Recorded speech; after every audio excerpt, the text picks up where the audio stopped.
Item ಯಾವುದೇ ಇರಲಿ try ಮಾಡಿ ಆಚಿ ಚಿಕನ್ ಮಸಾಲಾ. ಇನ್ನು ನಾಯಕತ್ವ ಫೈಟ್ ದೆಹಲಿಯಲ್ಲಿ ಜೋರಾಗಿದೆ.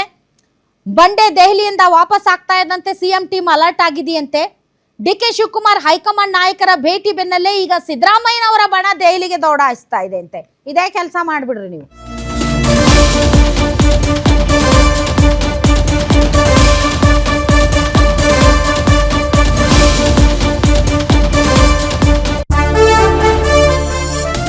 DK Shivakumar and brothers high command ನಾಯಕರ ಭೇಟಿ ಬೆನ್ನಲ್ಲೇ ಈಗ ಸಿದ್ದರಾಮಯ್ಯನವರು ಅಂಡ್ ಟೀಮ್ ಅಲರ್ಟ್ ಆಗಿದೆ, ದೆಹಲಿಗೆ ದೌಡಾಯಿಸ್ತಾ ಇದೆ. ಸಿಎಂ ಸಿದ್ದರಾಮಯ್ಯನವರ ಪರ ಬ್ಯಾಟ್ ಬೀಸೋದಕ್ಕೆ ದೆಹಲಿಗೆ ದೌಡಾಯಿಸ್ತಾ ಇದ್ದಾರೆ ಆಪ್ತ ಸಚಿವರು ಸತೀಶ್ ಜಾರಕಿಹೊಳಿ, ಎಚ್ ಸಿ ಮಹದೇವಪ್ಪ, ಪ್ರಿಯಾಂಕ್ ಖರ್ಗೆ, ಬಸವರಾಜ ರಾಯರೆಡ್ಡಿ ದೆಹಲಿಗೆ ಪ್ರಯಾಣ ಬೆಳೆಸ್ತಾ ಇದ್ದಾರೆ. ಸಂಜೆ ಎಐಸಿಸಿ ಅಧ್ಯಕ್ಷ ಖರ್ಗೆ ಅವರನ್ನ ಭೇಟಿ ಮಾಡಲಿದ್ದಾರೆ ಜಾರಕಿಹೊಳಿ. ಸೊ ಈಗ ಮೇ ಈಸ್ ಅ ಅಲ್ಟಿಮೇಟಮ್ ನಾಯಕತ್ವ ಬದಲಾವಣೆಗೆ.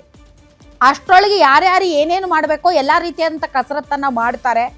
ಈಗಾಗಲೇ D K Shivakumar and brothers ದೆಹಲಿಯಲ್ಲಿ ಬೀಡಿ ಬಿಟ್ಟು ನಮಗೆ ಡೆಡ್ಲೈನ್ ಕೊಡಿ, ಯಾವಾಗ ನಾಯಕತ್ವ ಬದಲಾವಣೆ ಆಗುತ್ತೆ ಅಂತ, ಅಥವಾ ಅಶ್ಯೂರೆನ್ಸ್ ಕೊಡಿ ಅಂತ ಹೇಳಿದ್ದಾರೆ. ಈ ಕಡೆ ಸಿದ್ದರಾಮಯ್ಯನವರು ಕೂಡ ತಮ್ಮ ಪರ ಯಾರ್ಯಾರು ಇದ್ದಾರೆ ಅನ್ನೋದ್ರ ಬಗ್ಗೆ ಲೆಕ್ಕಾಚಾರ ಹಾಕ್ತಾ ಇದ್ದಾರೆ. ಅದರ ಭಾಗವಾಗಿ ಹಿರಿಯ ನಾಯಕರ ಸಭೆ ಕೂಡ ನಡೆದಿದೆ. ಈಗ ತಮ್ಮ ಪರ ಬ್ಯಾಟ್ ಬೀಸೋದಕ್ಕೆ ತಮ್ಮ ಆಪ್ತ ಸಚಿವರನ್ನ ದೆಹಲಿಗೆ ಕಳಿಸ್ತಾ ಇದ್ದಾರೆ ಅನ್ನುವಂತಹ ಮಾತು ಕೇಳಿ ಬರ್ತಾ ಇದೆ. ಸಂಜೆ ಖರ್ಗೆ ಅವರನ್ನ ಭೇಟಿ ಮಾಡ್ತಾರಂತೆ ಸತೀಶ್ ಜಾರಕಿಹೊಳಿ. ಇನ್ನೊಂದು ಕಡೆ ಪಕ್ಷದ ಅಧ್ಯಕ್ಷರನ್ನ ಆಯ್ಕೆ ಮಾಡಬೇಕಾದಂಥ ಹೊಣೆಗಾರಿಕೆ ಇದೆ.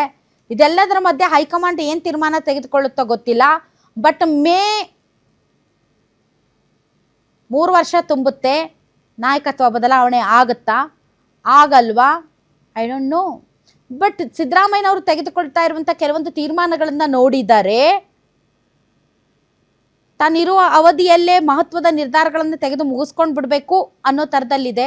ಉದಾಹರಣೆಗೆ ಒಳ ಮೀಸಲಾತಿ ವಿಚಾರನೂ ಅಷ್ಟೇ.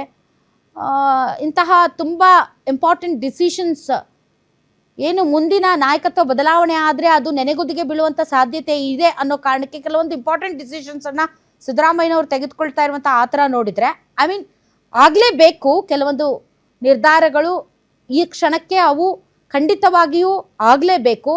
ದ ಸೇಮ್ ಟೈಮ್ ಸಿದ್ದರಾಮಯ್ಯನವರಿಂದಲೇ ಆಗಬೇಕಾದ್ದರಿಂದ ಸಿದ್ದರಾಮಯ್ಯನವರು ಏನಾದರೂ ನಿರ್ಗಮಿಸಿದರೆ ಈ ರೀತಿಯಂಥ ಮಹತ್ವದ ನಿರ್ಧಾರಗಳು ನೆನೆಗುದಿಗೆ ಬೀಳೋ ಸಾಧ್ಯತೆ ಇರೋದ್ರಿಂದ ವಿದಿನ್ ಮೇ ಕೆಲವೊಂದು ಟಫ್ ಡಿಸಿಷನ್ಸ್ ತೆಗೆದುಕೊಳ್ತಾ ಇರುವಂತಹ ಆ ಥರ ಭರ ನೋಡಿದರೆ ಏನೋ ಆಗುತ್ತೇನೋ ಮೇಗೆ ಕ್ರಾಂತಿ ಅಂತ ಅನ್ಸಕ್ಕೆ ಶುರುವಾಗಿದೆ.